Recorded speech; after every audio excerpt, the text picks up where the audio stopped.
Welcome to part 2 of the series on peer review. In this video, we will review different editorial decisions and offer guidance to authors responding to peer review comments.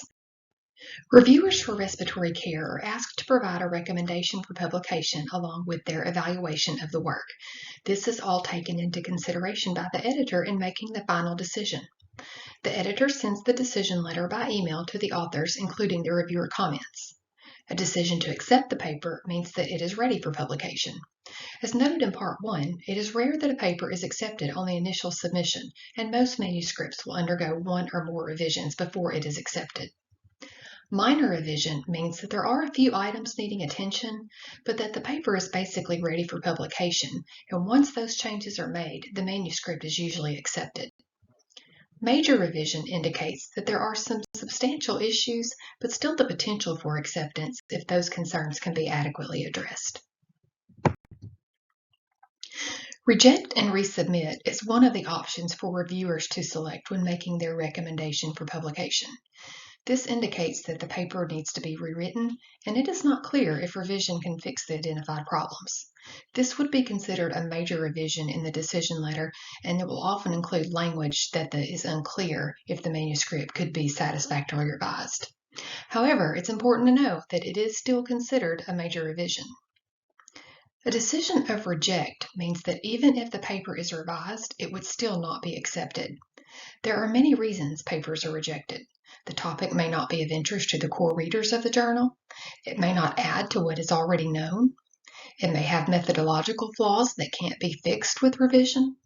The data may not have been analyzed correctly.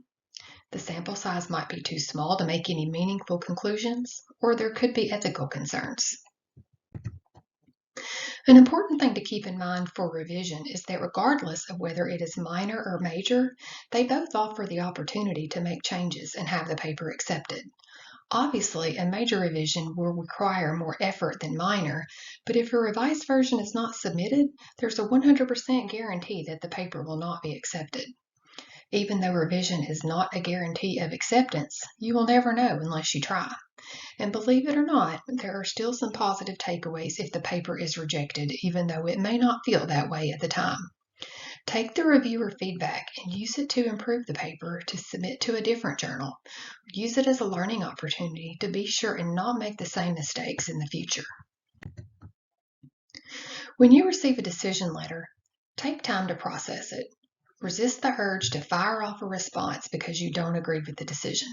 Set it aside and come back later after those initial emotions have passed, and then take it all in with a clear mind. Carefully read and consider all of the comments. When you are involved in the work, there are often things that are very clear to you that might not be evident to others. Remember that revision is the opportunity to improve the paper. And just as reviewers are expected to be respectful with their comments, the same is expected of authors when responding to feedback. Avoid being argumentative and choose your battles wisely.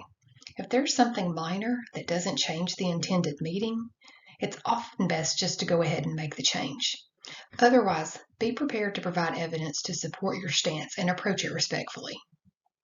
Authors will need to address each individual comment from the reviewers and the editor in the revised version of the paper. More details about peer review can be found in the April 2024 issue of the journal. You are also welcome to reach out to me if you have any questions. Thank you for viewing this series on peer review. Follow Respiratory Care on social media for the latest content.